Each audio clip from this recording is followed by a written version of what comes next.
Cette émission vous est présentée par CIH Bank.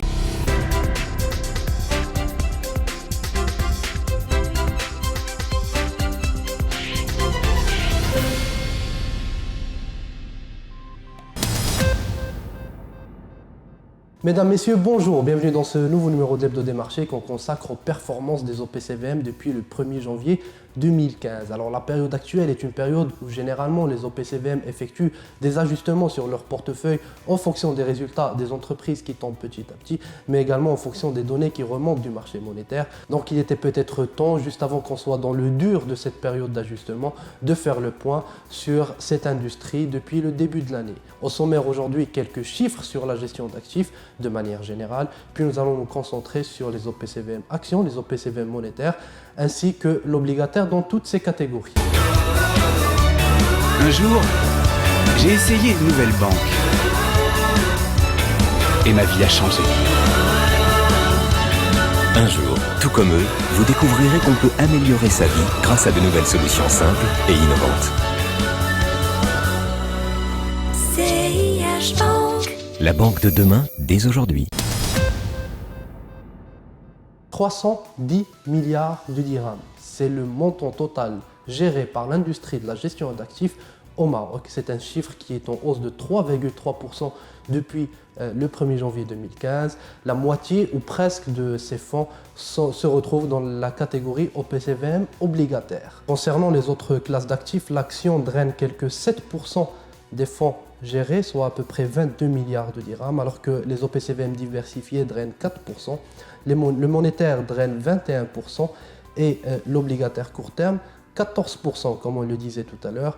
L'obligataire moyen long terme gère à peu près la moitié de ses fonds, exactement 52%.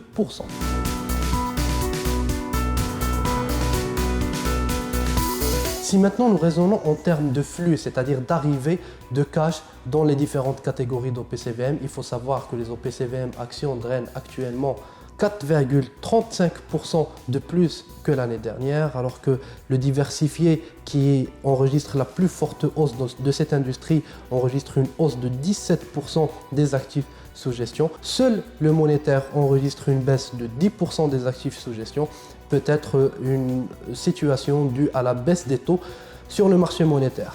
Ainsi, l'obligataire court terme draine 5% de plus que l'année dernière et l'obligataire moyen long terme draine quelque chose comme 8% de plus. En termes de performance maintenant, il faut savoir que l'ensemble des classes d'actifs enregistrent des performances positives depuis le 1er janvier 2015. C'est la classe diversifiée qui arrive en tête avec une performance de 2,75%. Elle est suivie par les OPCVM contractuels qui réalisent une performance moyenne de 2,56%, suivie des autres classes, actions, obligataires court terme et moyen long terme, qui réalisent des performances entre 1,5 et 1,9%. Sachez dernièrement que concernant la classe action de manière spécifique, certains OPCVM arrivent à s'en tirer très bien. Car en effet, alors que le MASI perd 3,5% au moment où nous réalisons cette émission, certains OPCVM actions gagnent jusqu'à 12% depuis le 1er janvier 2015. Donc 12% de gain contre une perte de 3,5% pour le MASI, c'est excellent. Lorsqu'on regarde les brochures ou les descriptifs de ces OPCVM, c'est généralement des OPCVM axés sur le rendement. Voilà mesdames et messieurs, c'était tout pour ce numéro de l'Hebdo des marchés qu'on a consacré aux performances des OPCVM depuis le 1er janvier 2015. Je vous donne rendez-vous la semaine prochaine, toujours le lundi à 9h15 pour un nouveau numéro de l'Hebdo des marchés. D'ici là, portez-vous bien.